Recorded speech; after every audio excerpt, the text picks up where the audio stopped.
Everyone loves a layer cake. This particularly creamy version is flavored with floral rosewater and spicy cardamom. Who doesn't love a layer cake?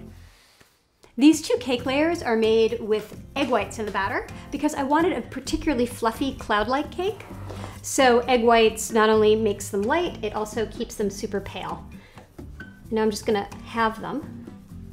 This cake is based on an Indian dessert called Rasmalai, which are these poached cheese dumplings, one of my favorite things to eat.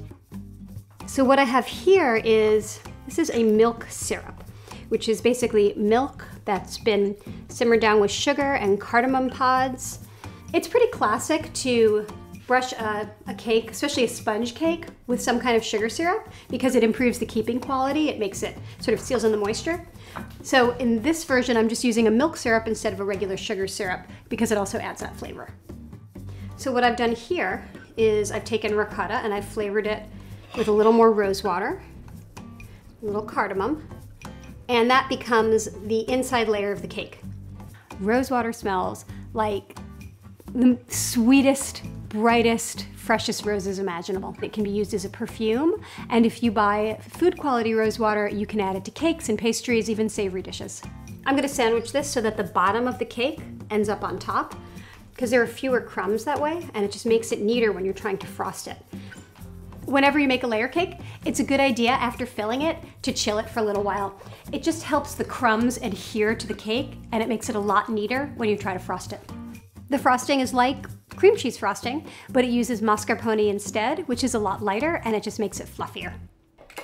And now just a little bit of rose water and some cardamom to flavor it.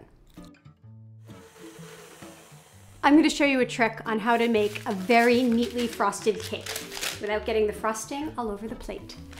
A parchment or wax paper strip.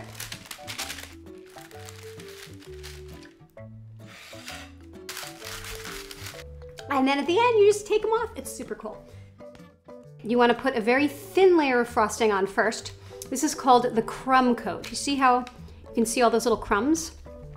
This first frosting coating is going to trap them, and then I'm going to put more on, and then there won't be any crumbs on the second one. If you really want to make this cake gorgeous, you can buy candied rose petals. They're a little bit expensive.